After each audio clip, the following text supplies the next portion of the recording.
Welcome to this week's edition of the Sideline View. We're live here at the Marketplace Show at the Brainerd Area Civic Center.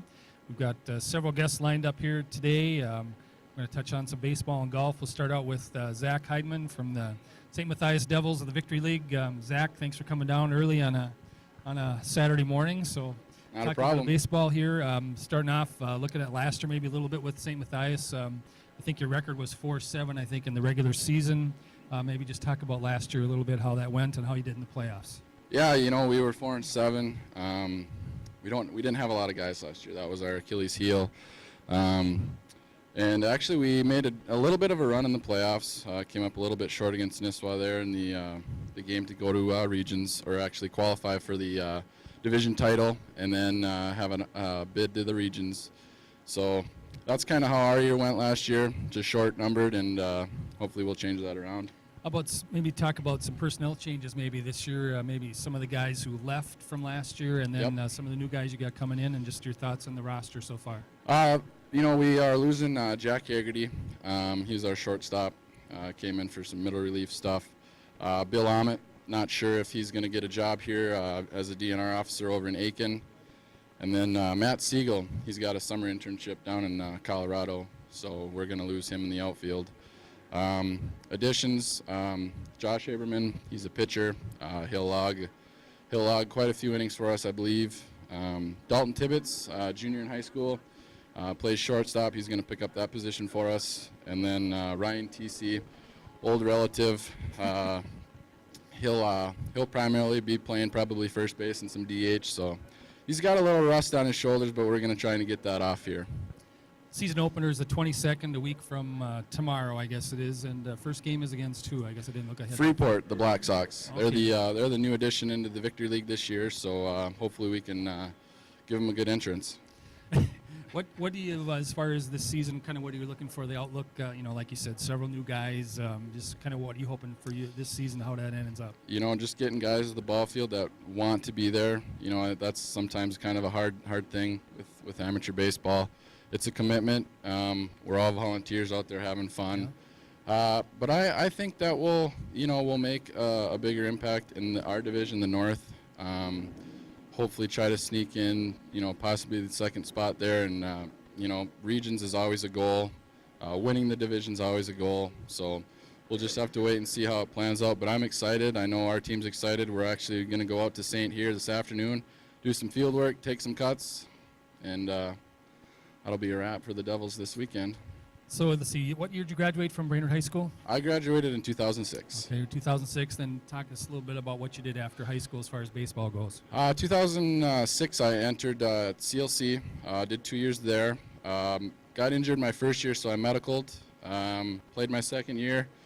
Took a big, giant risk in 2008 going up to NDSU. Luckily, that plant panned out really well.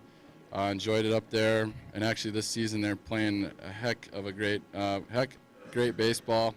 I think they're 22-7 right now, and they just won their first conference.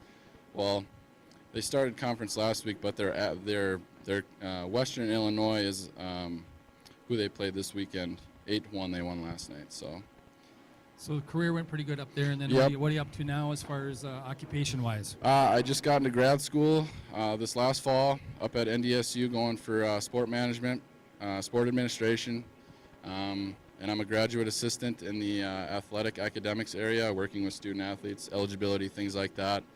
I'm enjoying that, and, just living the dream, I guess you could say. Yeah.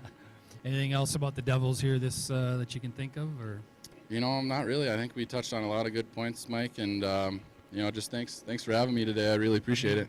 Thanks for coming by, and we're grateful to give the program or the team some exposure. So definitely. Now we'll kind of slip in Dad Randy here, talk a little bit about Victory League in general. RJ, just maybe any changes in the Victory League this year as far as alignments go, or teams leaving, coming in. What's kind of going on there? Yeah, we kind of had a little struggle this year. Last year we had 19 teams in the league, and we like to run a 20-team league. We've got 4 divisions of 5 teams, and it really makes it nice from a scheduling and a balance standpoint. And that was because of Foley leaving and the Braves. Brainerd does not have a team. Yep. which Second year in a row, I believe. Yeah, I mean, it's kind of unusual. I mean, we're a baseball town. Yep. Brainerd kids are still playing ball. They're just not playing for Brainerd. Right. So we dropped down to 19 teams. We brought Nisswa in to make it the 19th. So the North had 4 teams. Harding wanted to go to the East to make that a 5-team. So the North was kind of, Hurting for teams, right? well, we don't get as many games. Mm-hmm. We don't have as many league games. Everyone else is playing more league games. So a lot of teams thought that was a detriment. So Freeport got in this year, and obviously we would have liked to have seen someone come to the North to balance out the league, and it didn't work. We had quite a contentious meeting. As they always are, it seems like. Yeah, and it went a little bit longer than normal, but it ended up that the West Division of the Victory League took Freeport, so they got 6 teams. We've got 4. The South and the East have 5, so there's imbalance, and we're trying to figure out the best way to do it.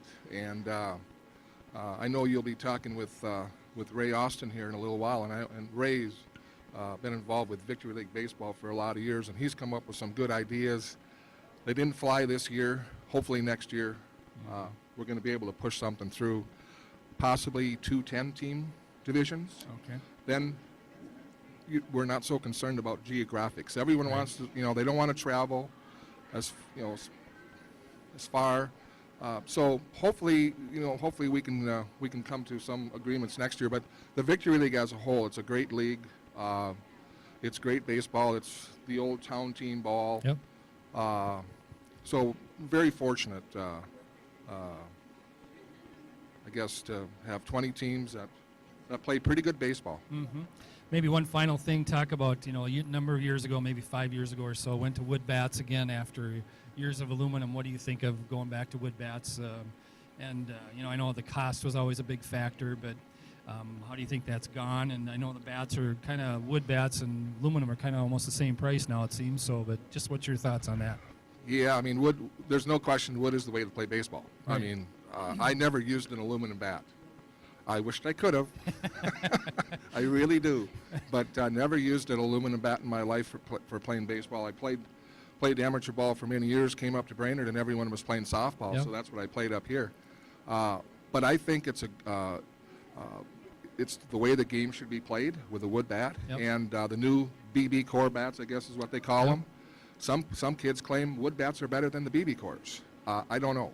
Mm-hmm. As far as cost, yeah, they're getting up there. Aluminum bats, I think, probably are still a little bit more expensive, but a good maple bat, you're just talking about around $100 bucks. You can find them for less. Yeah.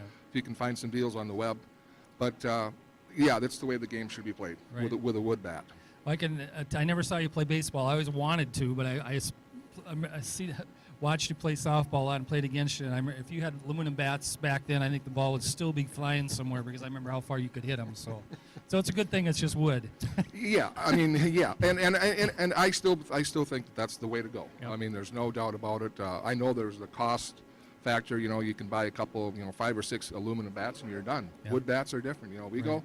I'd say that's one of our biggest expense items. Yep. We try not to let on our team, at least for the Devils, we try to buy most of the bats. Now, kids can go buy their own. Sure. That's fine, but Sure. we do provide bats for kids that can't afford it, and it's expensive. Right. And we don't Right. want to keep kids from not playing. Right. And our team, Zach mentioned some of our players. We're a young team, Mm-hmm. and there's a lot of young players throughout the Victory League, Right. and we got to keep getting those kids involved to keep the league going. So Yep. our league as a whole, I think, is very healthy, and wood bats, I think, were a great addition. Yep. All right. That'll do it for this segment. We're going to take a break, and we'll be back with some more guests here in a little bit.